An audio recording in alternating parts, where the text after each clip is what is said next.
Well, as you guys all know, about 10 days ago, a little over 10 days ago, I guess, Hurricane Harvey hit the coast of Texas down in the Gulf.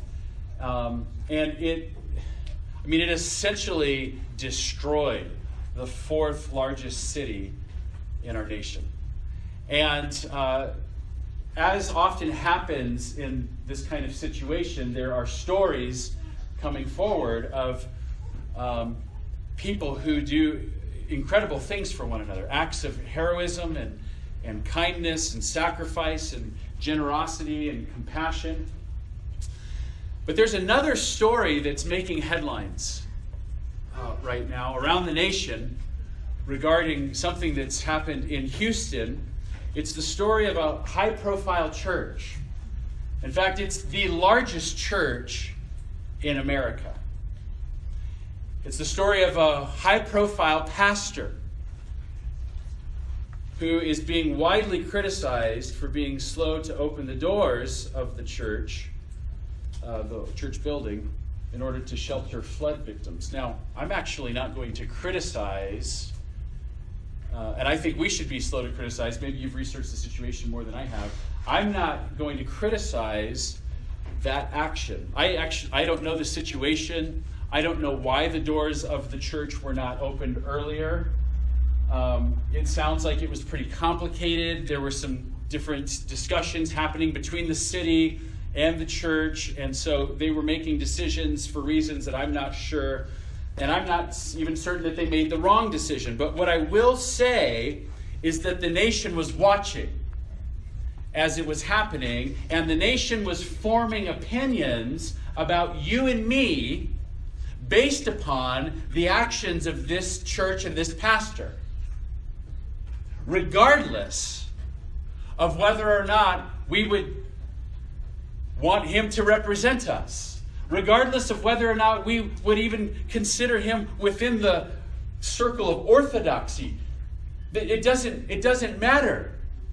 The nation's perspective about Christianity was being shaped this week, and when my wife talked with a family member who's not a believer in Jesus, it was pretty clear that the reputation of our faith and the beauty of our cause was being overshadowed by generous acts of service, not committed by the church, but by everyday Houstonians who were giving up their comforts and their lives and doing wonderful things for one another.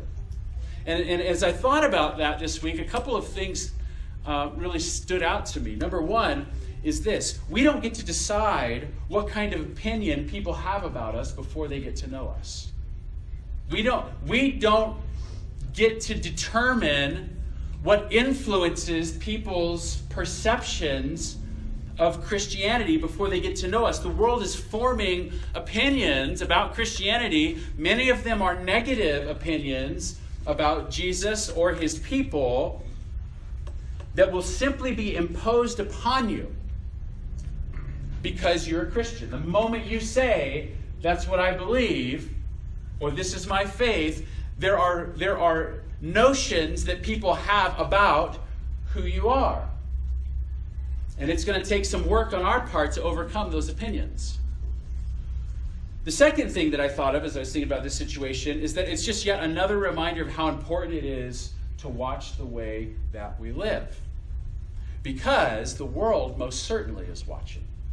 And they are forming opinions about what we believe, about who we follow, based upon actions that come out of our lives. In other words, the way that we live impacts our mission. And that is relevant for us because we're in the middle of a sermon series called A Life on Mission, where we're talking about how everyday Christians can live like missionaries in everyday life. And we're talking about the calling of a Christian as a missionary, because we believe that every Christian is a missionary. That's what the Bible teaches us. As disciples of Jesus, every one of us is called to a mission. We've been brought into God's mission. And so let me give you some review for where we've been the last few weeks. And I'll start with that notion. God has a mission. We have a missionary God, meaning that God has an agenda that he is pursuing, and he sends people to pursue that mission. Like he sent the Son for the sake of the mission. He sent the Spirit for the sake of the mission, and he sends the church for the sake of the mission. We have a mission because we serve a missionary God. Now, God's agenda, as we've seen, is, I would put it into, if I could put it into two words, I would put it into revelation and celebration. The revelation of his glory. He's on a mission to display the wonders of who he is. And believe me, he is wondrous. And not only does he want to display the glory of who he is, which, by the way, is revealed supremely in his Son Jesus, not only does he want that to go forward in display, but he wants to stir up within us an appreciation for that glory. He wants to create worshipers. The revelation and the celebration of the glory of God. That's what we've been brought into. And our mission then is to take the message about that glorious God to other people so that they might become disciples of him. So that the revelation and the celebration of his glory is occurring in the world because of the work of the church as they proclaim the gospel and make disciples. We're part of something really spectacular. We are the plan for the mission advancement, for God's mission advancement. We are the plan. Now, just because we've embraced that doesn't mean that we know how to do it. And that's what this sermon series is focusing on. How do we live the missionary lifestyle? I get it that I'm called to be a missionary. I've read the Great Commission. I've read Acts 1:8. We're supposed to be witnesses in Judea, Samaria, and to the ends of the earth. Jerusalem, Judea, Samaria, to the ends of the earth. But how do we do it? And last week we talked about, well, here's our general approach. We take an approach known as a missional approach. And the missional approach is characterized by the fact that we believe that it is everybody's responsibility to be involved in the work of the ministry. We don't believe that the great missionary work that you guys are supposed to do is go out there and invite people to church so that they can come in and then I can close the deal because I'm the pro. That we don't believe that. That's not a missional perspective. A missional perspective is, let's gather the team up, and my job is to equip the saints, Ephesians chapter 4, equip the saints for the work of ministry.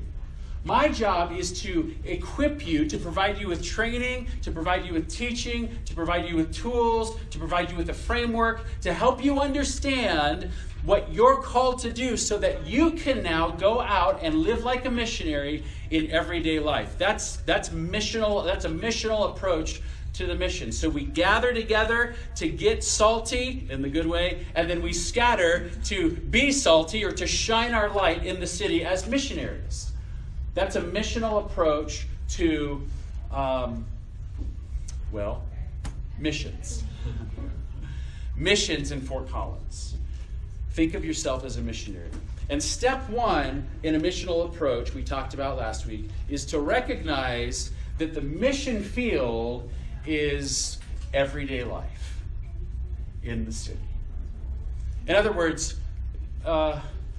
we should not be the kinds of Christians who withdraw from the culture and live in a holy huddle in a little Christian ghetto that nobody ever wants to come into.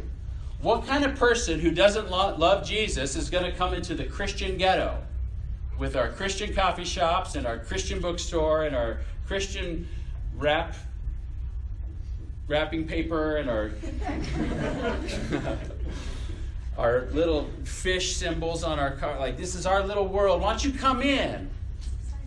It's exciting. It's so fun. No. We go out into our city and we live everyday life. Mike and I, we play on a softball team, and the reason that we didn't start a Christian softball team is because we want to live like missionaries. And so we go play softball with guys who don't know Jesus, and guess what? It's kind of hard because these guys don't know Jesus. And do you think they act like they don't know Jesus? Yeah, they sure do. And I love them. And Mike loves them. We're trying to live in the everyday world of this city. We don't want to withdraw. We live in this world knowing that this world is not ultimate, but also knowing that God intends to use our everyday lives to display His glory in and through us to our neighbors as we participate in the city. So step one is to just recognize that the missionary calling requires you to live everyday life. So don't feel guilty about the fact that you got to go grocery shopping, and that you're part of the pool board, and that you're part of the HOA, and that your kids go to school, and that you've got a job in a place that doesn't live for Jesus. No, that's just fine. You need to be there. We need to be there. Because there are a bunch of people there that don't know Jesus. And they're not going to come into the ghetto. So we got to go out to them. Does that make sense? Step one, we got to go into the world. Step two is what we're going to talk about today. We have to very carefully watch how we live in the world. We have to be very mindful of the way that we live for the sake of the mission. I want you to consider what people think about Christians.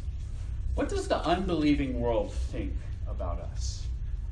Just know that when we go into the world, there is a perspective.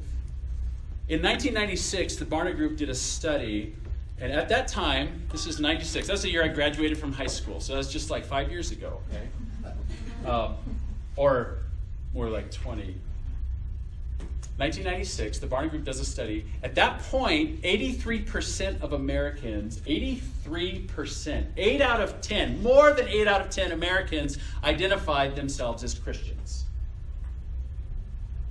Less than 20% of the non-Christians viewed Christianity unfavorably. So 8 out of 10 people claimed to be Christians. There were 2 people left. And if you split those 2 people up into 10 people, 10 pieces, only 2 pieces thought that Christianity was a bad thing. In other words, almost everybody in the United States in 1996 thought that Christianity in general was either something that they embraced for themselves or was a good thing. 8 years later, in 2004, it was clear that things were changing very rapidly. The Barna Group did another poll on non-Christians ages 16 to 29.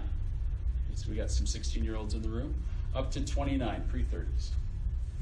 It's 2004.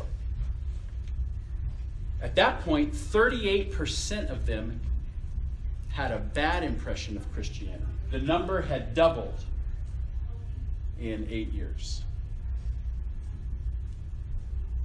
Jesus himself and the Bible were still the object of interest, but Christians were not. In 2015, this is just 2 years ago now, 45% of non-religious people, adults, 45%, 1 out of every 2. You know, can you think in your mind, do I know any people that are non-religious? 1 out of every 2 believes that Christianity is an extremist religion.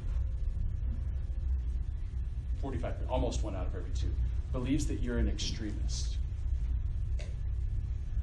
And I've got some friends on Facebook that make it really clear that that's exactly what they think of me and of you. And if you were to go search on the internet and do some reading on the topic, you'd find that in general, people believe that Christians are hypocritical. Right? 72% of people who don't go to church think the church is full of hypocrites, which it just means that they would fit right in. But it doesn't invalidate the observation, right? We're all battling with hypocrisy. We're all battling with that. But yeah, good observation. The church is full of hypocrites.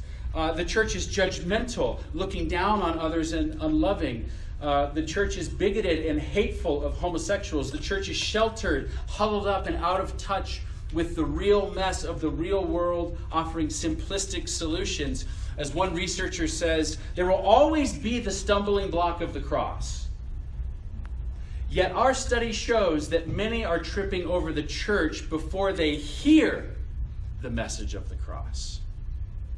You know, we can't remove the stumbling block of the message of Christ crucified. That will always offend anybody who's unwilling to embrace the fact that the life that they've lived deserves what happened to Jesus. That's always going to be an offense. But some people will never even be willing to hear that message because the lives that we're living as a church make them stumble before they even get there. So this is a big deal, right? In this series, we're going to talk about the importance of communicating the gospel message. But before we get there, what we're trying to deal with is people will never listen to the gospel message coming from the lips of people whose lives do not resemble Jesus at all. It makes it very hard for people to hear you talk about a Jesus that you don't display in the way that you live. So that's what we're talking about today. The church is an unattractive mess from the perspective of the world. That's what the world sees when they look at Christianity, at least in America. Now, whether or not it's a fair assessment, that's a different issue. Some of that is unfair criticism. Some of it is misunderstanding. Some of it is slander. Some of it comes from the fact that we're a countercultural community. We will stand in opposition to the culture when the culture is straying from what the Bible teaches. Some of it comes from things that we can't handle, but you know what? Some of it's true. Some of it's actually legitimate criticism. The thing is, regardless of what's real, it's how we're perceived. This is how people see us. That's the narrative that drives the way that many people think about you and me the second they hear that we love Jesus. And that's why we have to be careful about how we live in this world, because the deck is stacked against us right from the start. It's already going to be an uphill battle for us to try to help people know who Jesus is, because people have these impressions of who we are to begin with. And who we are is not compelling. And even though there's nothing that we can do to eliminate the messiness of the church, we're always going to be full of sinners in need of grace. And even though we're not going to compromise our countercultural positions when the Scripture requires us to do that, it's important to realize that there are things that we can do in order to re-narrate the situation for the people in our lives. So that even if people don't agree with our claims, they're nevertheless intrigued by our lives. Do we live the kind of lives that people would look at and say, you know what, I would never want to be like you? Or do we live the kind of lives where people look at us and say, man, I don't believe what you believe, but I really want to be like you? Are we compelling because of the way that we live? Is there something of a compelling picture of the Jesus that we proclaim, or does our life produce a stumbling block that makes it impossible for people to see him? I hung out with some unbelievers a couple nights ago, and there was one guy in particular that was kind of a rough dude in this situation. He was quite coarse, crude, even downright cruel. This guy clearly did not believe what I believe. Now, did the way that I interact compel him? Did the way that I responded to him give him any reason to think that what I have is something that he might want, right? Well, I sure hope so. I don't know. I sure hope so. I want my life to have that kind of impact, don't you? Don't you want your life to have the kind of impact that people would say, there's something shining in that person? Right? That's what I want. What if we were known for being true to our word? That's what we're known for. What we say and what we do line up. What if that's what we were widely recognized for? What if we were known as being the neighbor who's always there, willing to help, glad to help? What if we're known for genuinely caring for people in their time of need? What if Christians were famous for being courageous to stand up for what's right in a way that makes people feel loved? even though we disagree with them? What if Christians were known for our marriages? And what if we were a model of love and joy for the world, and our homes were full of life and laughter and people? We ought to be this kind of people. And I just want to clarify, I'm not talking about be this kind of person so that God will be nice to you. Or be this kind of person so that God will be pleased with you and receive you. I'm not talking about earning salvation. I'm talking about when you freely receive the gift of God's grace, does it make a difference in the way that you live? And it ought to. There ought to be fruit in our lives, observable fruit, that when the world sees, they look at it and they say, there's something there. Matthew chapter 5, you are the salt of the earth, but if salt has lost its taste, how shall its saltiness be restored? It's no longer good for anything except to be thrown out and trampled under people's feet. You are the light of the world. A city set on a hill cannot be hidden, nor do people light a lamp and put it under a basket, but on a stand, and it gives light to all in the house. In the same way, here it is, let your light shine before others so that they may see your good works and give glory to your Father who is in heaven. Here's what happens. Jesus saves a person. It changes the way that they live. They shine light in the world, good works. And as a result, good works, not good works in order to earn salvation, good works that are the fruit of the free gift of salvation. And when people see those good works, they give glory to God in heaven. That's what we're talking about. People becoming worshipers of God as a result of seeing good works in our lives as we shine that light as missionaries in the city. Does that make sense? That's what we're talking about. We have to fight to show the world that Jesus is wonderful. And so we have to carefully watch the way that we live so that our lives might be described as Christ-like. I want to talk about two ways today, two very practical ways that we can be Christ-like people for the sake of the mission. The first is this. I want to just talk a little bit about what Christ-likeness looks like. And the first is this. Christ-like people are loving. Very simple. Christ-like people are loving people. It ought to be, this is perhaps the most attractive, most notable feature about a Christian who's watching the way that they live. They are unmatched. Christians ought to be unmatched in their love for other people. And that love should resemble the love of Jesus, meaning it's a love it's a love where you lay your life down for others. It's a servant love. It's a humble, I lay my life down for you, for your good kind of love. It's got a sacrifice dynamic to it. It's a, I give away from my life for the benefit of your life. That's what Christian love looks like. And it ought to be coming out of our lives in a variety of forms. Like, for example, we ought to be demonstrating this Christ-like love for one another. Meaning the Christian community ought to be marked by the kind of love that I'm talking about. It ought to be one of the dynamics that shapes us. It ought to be one of the dynamics that marks us. We ought to be known for being people of love for one another. And you know what? I don't know if we are. I'm not talking about Choice City Church. I'm talking about Christians in general in the West. Are we known for being loving toward one another? I don't know if we are. The church has always struggled with this. The Corinthians struggled with it because their church was focused on spiritual gifts. Like super focused on spiritual gifts to the point that even though it seemed very spiritual, their community was really broken with regards to love. And so Paul says, look, if I speak in the tongues of men and of angels but have not love, I'm a noisy gong or a clanging cymbal. If I have prophetic powers and understanding, all mysteries and all knowledge, and if I have all faith as to remove mountains, but have not love, I am nothing.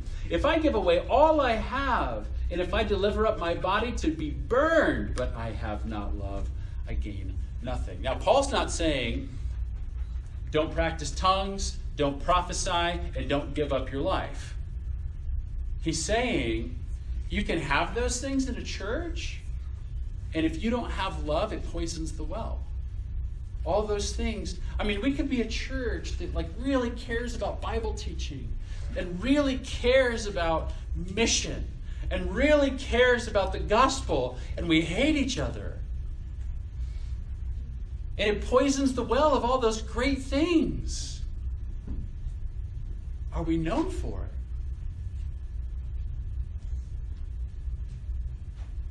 Love one another, just as I have loved you. You also are to love one another. By this, all people will know you are my disciples, if you have love for one another. You know, it actually impacts people. They'll know that we are disciples by the way that we love one another. They'll know that we're followers of Jesus. It will make an impact. They'll look at this community and they'll say, that's a unique, everybody's looking for this. Everybody's looking for a community of love. And the world is trying their best to put it together. I mean, Tour de Fat is not, that's a community looking to connect, right? And the world can do some stuff that feels like what they're looking for. But you know what? There is nothing like a church. There's nothing like a local church full of people laying down their lives for one another. It is a unique picture of the heavenly community. So that ought to be one of the things that marks us. There's another way that love ought to be present, and it's not just our love for one another, but it's a love for people who don't know Jesus. In fact, Jesus says it ought to extend even to our enemies. The love that is happening, that is flowing in this community, ought to be flowing toward one another. It ought to be flowing out of here toward people who don't know Jesus. And in fact, it ought to even be extending to people who hate you. That's how, and of course, Jesus modeled this perfectly as he gives his life on the cross for the people who are killing him, right? This has got to be one of the things that marks the church. And you know what? We're not really known for this. Are we? I'm not saying Choice City Church. I'm saying Christians aren't really known for being this way. You know what we're known for being? Judgmental. That's what we're famous for, right? And like I said, some of that's unfair because anytime we say, I mean, it doesn't matter how sweetly you say it. Sometimes it's just like as soon as you make an assessment and say, you know, this is what I believe. I think this is right. It's like, why are you judging me? I'm like, okay. So some of it's unfair for sure. But the reality is, you know, we're kind of known for huddling up. We stay unengaged. We stay out of touch with culture. We're kind of aloof. We're kind of upset at the way people are screwing up our country or our neighborhood. We had this guy driving through our neighborhood last night at like 40 miles an hour. And this is super convicting. I like whistle at him. Amy's like, slow down! You know? We're like creating this total scene out in our front yard. You're screwing up the world, you idiot! We're unengaged, we're out of touch with culture, we're aloof, we're upset until we speak out in a mean-spirited, politically charged barrage of right-wing rhetoric, anti-cultural rhetoric that makes everybody think, oh my gosh, I never, ever, ever want to be like that. I don't want to be like you. And then we're like, yeah, but you should come be one of us and follow Jesus. And it's just not compelling, right? Nobody wants to be a part of that team. We have to take back some ground in the way that we treat other people. And I wonder if it would take us a long ways if we simply just embrace the fact that we need to grow in our compassion. We just need to be more compassionate people as a church. And there are two things that I have in mind here. One is kind of just a general attitude that we have toward people that don't know Jesus. Like we need to remember that people who don't know Jesus do not know what they're doing with regards to their resistance to Christ. They don't know what they're doing. Uriah and I were on campus last week, yeah, and we're handing out we're doing a free drawing for $50 worth of free Chipotle. And then we're getting some contacts from students and those kinds of things as a result of that. And so Uriah and I are, and I forget who said it to this gal, you or I, but, hey, would you like to win some free Chipotle? And she responds and says, I'm late and I'm not nice. Or wait, was that what she said? No, I'm late and I'm not friendly. I was like, whoa. I mean, she was mean. And it took me a second, and there is a part of me that when I see somebody driving down the street fast, I whistle at them and I want to like go to the driveway and like tell them off, like, you don't drive that way. And so when this woman does this, thankfully, it took me a second. I was kind of stunned by it. It's like, wow, that was mean. I'm just trying to give you free burritos. And as Uriah and I were talking afterwards, you know, it came to mind, and we talked about this. Okay, this girl is really broken. Something's wrong, right? Something's wrong. Am I angry or do I have compassion? Like, we have to remember that lost people act like they're lost. And it shouldn't surprise us when they do. But you know what? We get angry at people who act like they're lost because we forget that they don't know what they're doing. Luke chapter 23. And when they came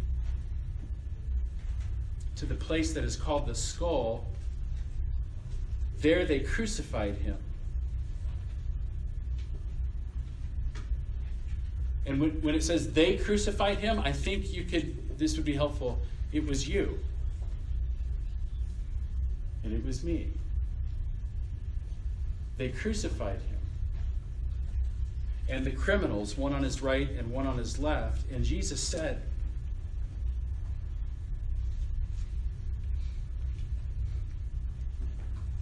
you know what he said, right? You know this. Father, forgive them, for they know not what they do.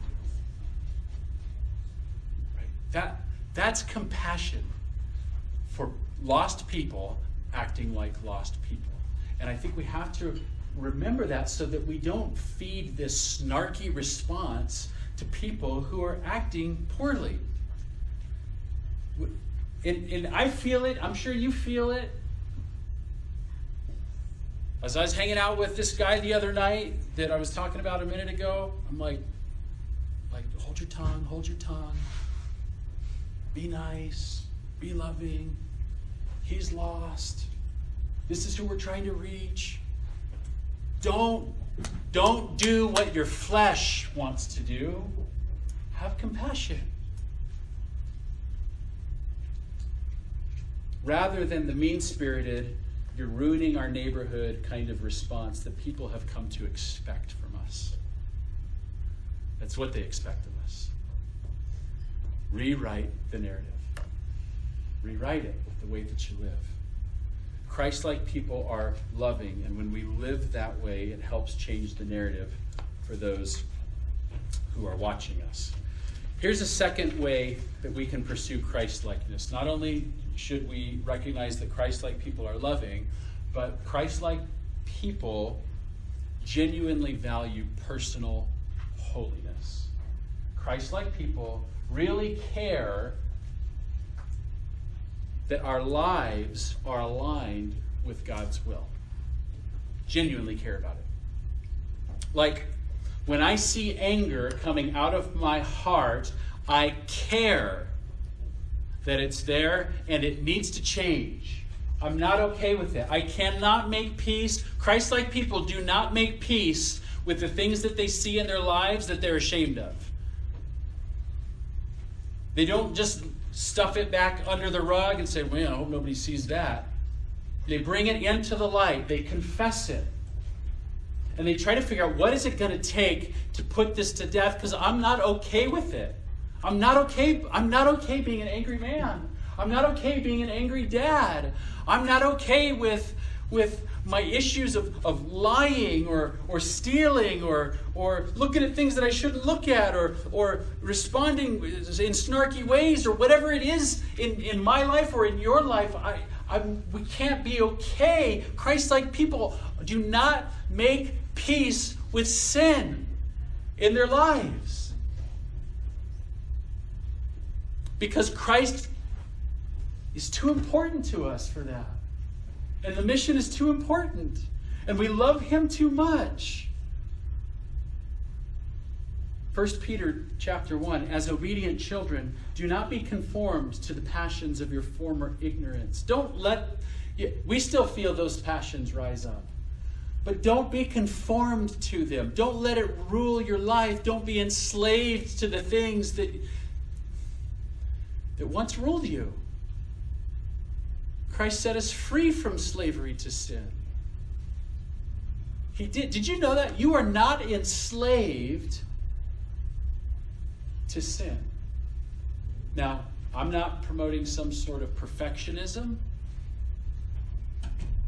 You will never be perfect on this side of glory, but our trajectory is upward.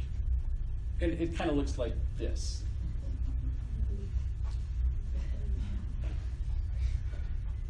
The direction is a direction of being sanctified so that we look more and more like Jesus. We're not enslaved to sin.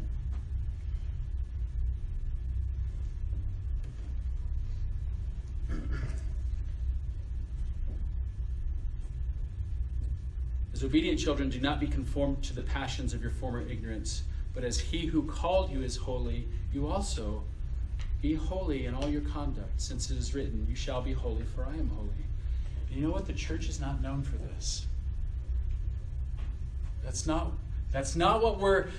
what people attribute to us when they think of us. The church isn't well known for seeing people's lives radically transformed. Now, that actually does happen, but we're not known for it. What are we known for?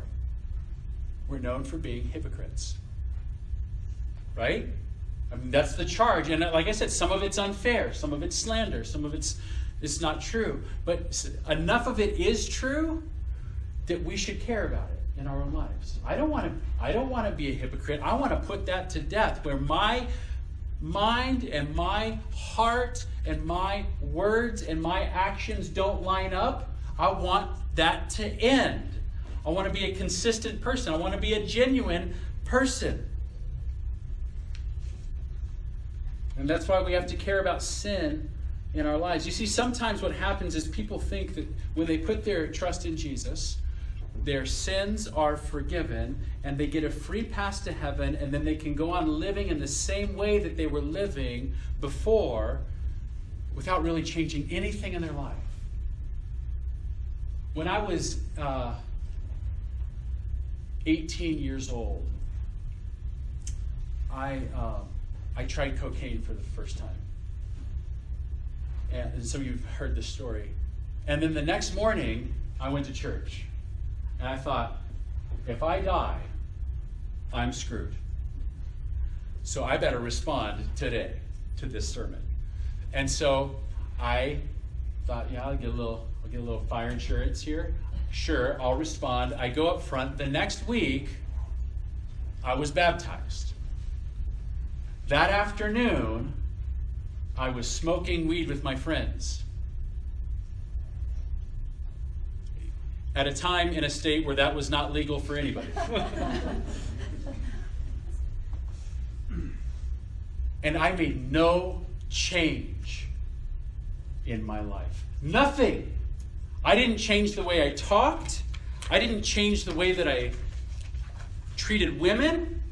I didn't change the way that I used drugs. I didn't change the way I related to my parents. I didn't change the way that I related to the law. I changed nothing in my life. And you know what you call that besides hypocrisy? Cheap grace. And if that's your view of life, if that's your view of how it works with God, you misunderstand the gospel. You misunderstand how this works, how Christianity works.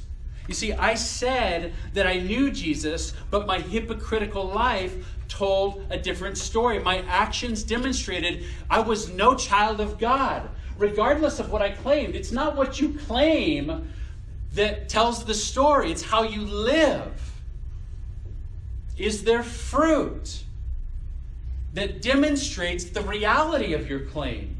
Yes, many of us make a claim, and there's fruit that demonstrates there's something behind that claim. But sometimes people have a cheap grace view of Jesus, and they claim to follow him, but there's no evidence. And 1 John 2:3 speaks to it. By this we know that we have come to know him, if we keep his commandments. Whoever says, I know him, but does not keep his commandments is a liar, and the truth is not in him.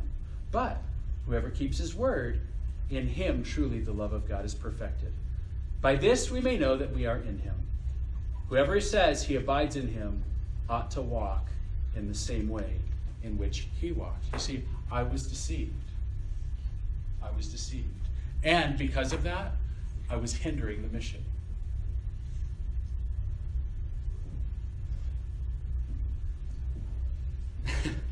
Yeah, I'm sure I was doing wonders for the name of Jesus in that year. It wasn't until a year later that God revealed the hypocrisy in my life. And my heart was truly changed, and I really wanted to follow Jesus, and my life transformed radically. I was not the same person. I did not want the same things anymore. My life of rampant sinful indulgence was replaced with a life in which I eagerly pursued holiness. You could ask the people who are around me. You could ask my parents. He's different. You could ask my friends. He's different. You could ask my roommates. He's different. You could ask Keith. He's different. And you know who else is different? Keith is too. It's not the same when you really meet Jesus. He changes you. And I want our churches to be known not for hypocrisy, but for transformation. Not for cheap grace, but replaced with a deep love for Jesus that manifests itself in the form of a genuine concern that our lives line up with the will of Jesus. We don't merely want to avoid hell, right? We want to follow the Lord. We love him. We enjoy him. We want to please him. We want to know him. And it changes us when that's what happens. And when we're changed, it doesn't make us perfect. It just means we care. It just means that we care that we're different than the way we used to be. Things just start shifting in our lives. And when the world sees that, it impacts the mission. The people that we're reaching out to probably do not expect us to be perfect.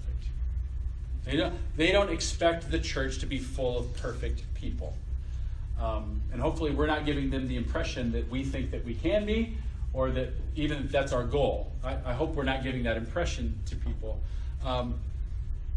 We're not counting on being perfect in order to make an impact on the mission. And you don't have to be perfect to rewrite the narrative for other people's perception of who we are. What our neighbors will be impacted by is whether or not Jesus makes any real difference in our life. And if we don't care about our holiness, and if we don't care about loving others, then people aren't really going to care about our Jesus, because apparently he doesn't do much for us. You know what I'm saying? They won't care if he's not. They want to know, will he make a difference? Because you know what? People want to change. Everybody wants to change. Everybody is looking for some way to conquer things in their lives that they're not happy about. And if they're looking at our lives and they're seeing that person is being transformed, wonder what's behind that. See, now we've set the stage for the advancement of the mission. If we care about walking in his ways, if we're committed to growing into mature and loving, kind, joyful, faithful, peaceful, patient people, our neighbors will take notice, because as we rewrite the narrative for them and show them what Christ-likeness actually looks like, it gives them a glimpse of a different way to be human.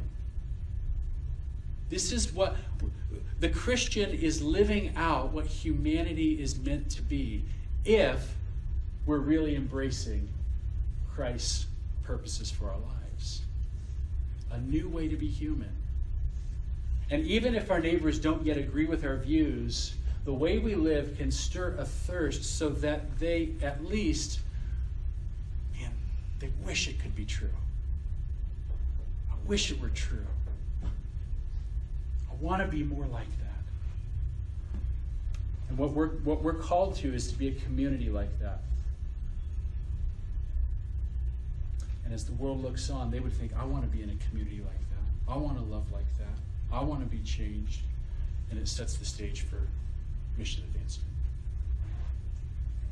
We are a missional people called by God to participate in the work of revealing His glory and seeing people become worshipers of Him. We take a missional approach in which everybody has a role to play. Everybody's a missionary. Step 1, we go into the world. Step 2, we watch how we live in the world as loving people full of compassion for one another and for the lost and for our enemies. And we care about our personal holiness. And it will re-narrate, at least in your personal spheres, that will begin to re-narrate